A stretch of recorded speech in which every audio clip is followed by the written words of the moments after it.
I see the player you mean. Steve? Yes, take care. It has reached a higher level now. It can read our thoughts. That doesn't matter. It thinks we're part of the game.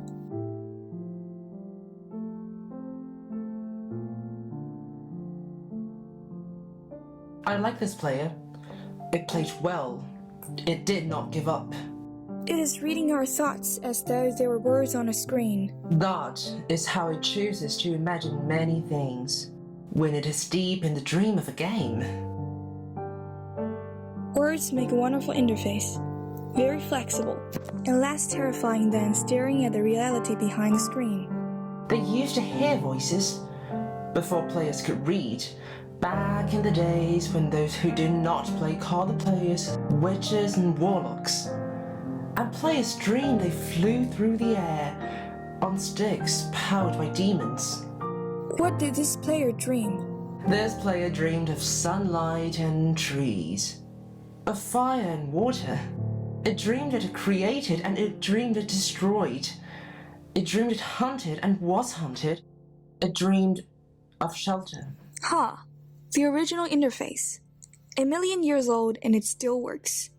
But what true structure did this player create in the reality behind the screen? It worked with 1,000,000 others to sculpt true world in a fold of the... It cannot read that thought. No, it has not yet achieved the highest level. That it must achieve in the long dream of life, not in the short dream of a game. Does it know that we love it? That the universe is kind? Sometimes, through the noise of its thought, it hears the universe, yes. But there are times it is sad. In the long dream, it creates worlds that have no summer, and it shivers under a black sun, and it takes its sad creation for reality. To cure it of sorrow would destroy it. The sorrow is part of its own private task. We cannot interfere. Sometimes when they are deep in dreams, I want to tell them they're building true worlds in reality. Sometimes I want to tell them of their importance to the universe. Sometimes, when they have not made a true connection in a while, I want to help them to speak the word they It fear. reads our thoughts. Sometimes I do not care. Sometimes I wish to tell them this world you take for truth is merely, and I wish to tell them that they are in this. They see so little of reality in their long dream. And yet they play the game. But it would be so easy to tell them. Too strong for this dream. To tell them how to live is to prevent them living. I will not tell the player how to live. The player is growing restless, I will tell the player a story. but not the truth. No, a story that contains the truth safely in a cage of words. Not the naked truth that can burn over any distance. Give it a body. Again. Yes, player. Use its name.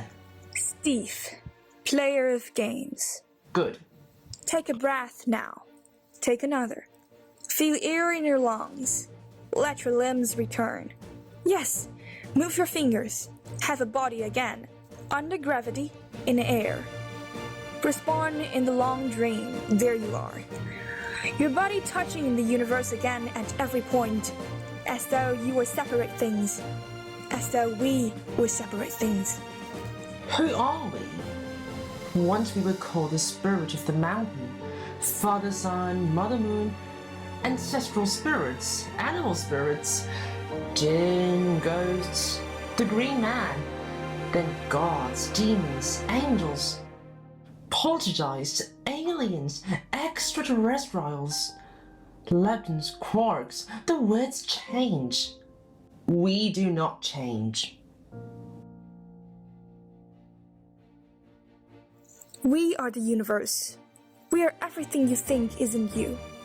You are looking at us now, through your skin and your eyes.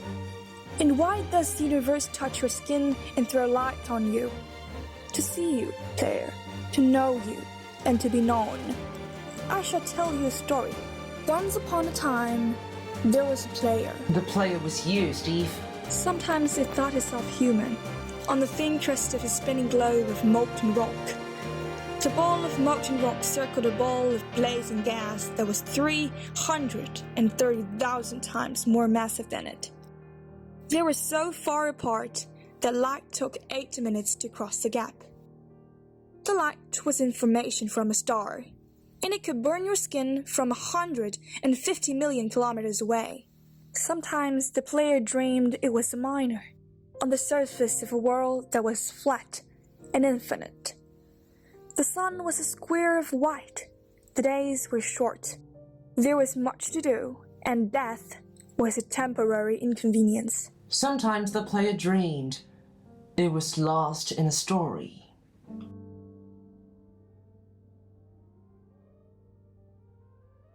Sometimes the player dreamed it was other things, in other places.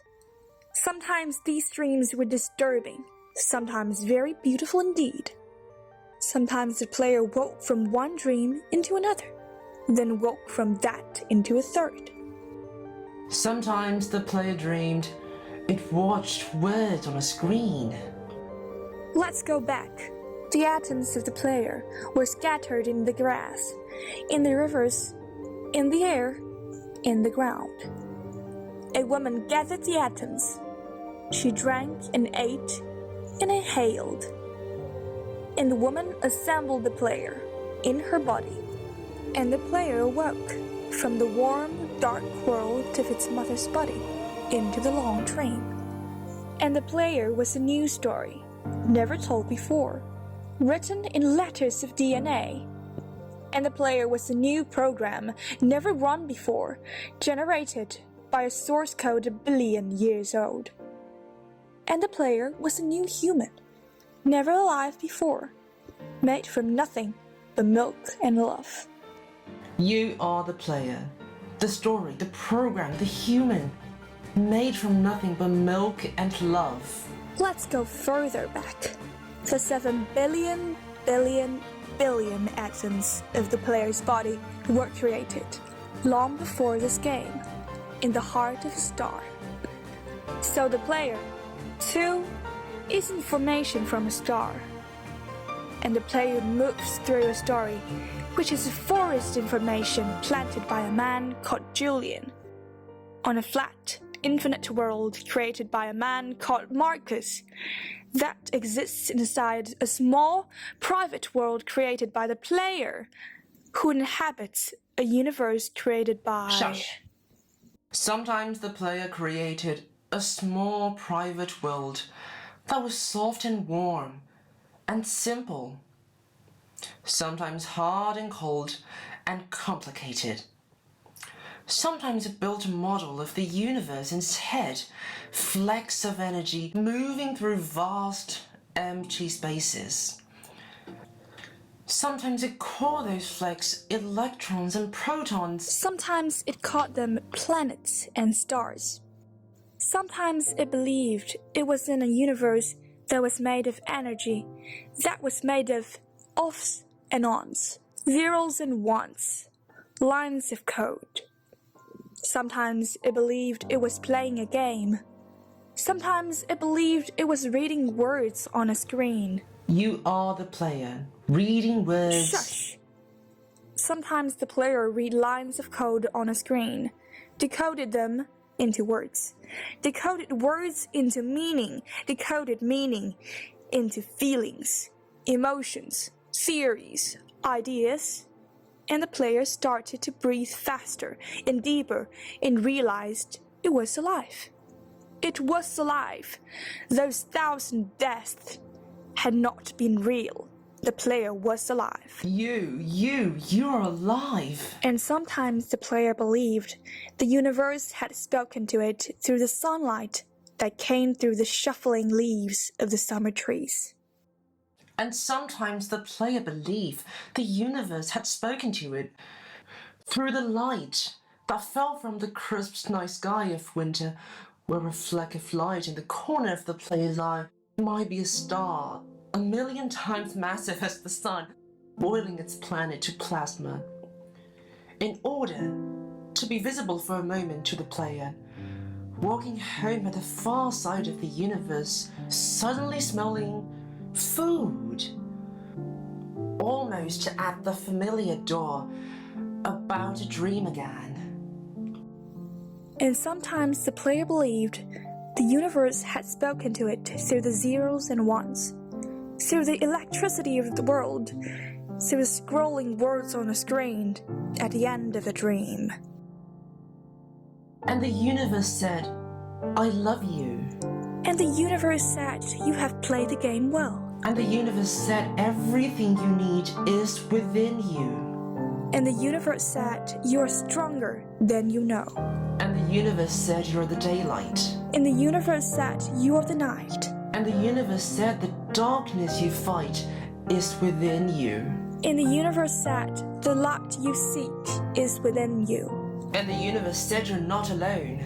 And the universe said, you are not separate from every other thing.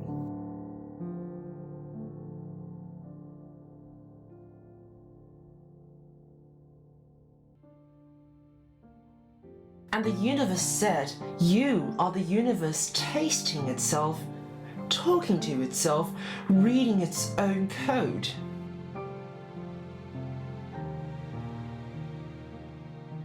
And the universe said, I love you, because you are love.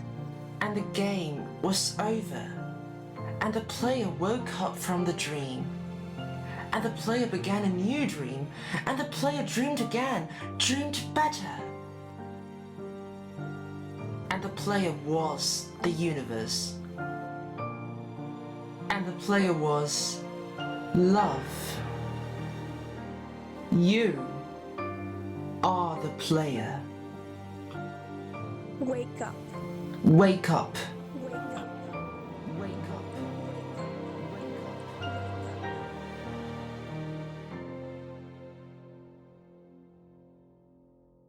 Wake up.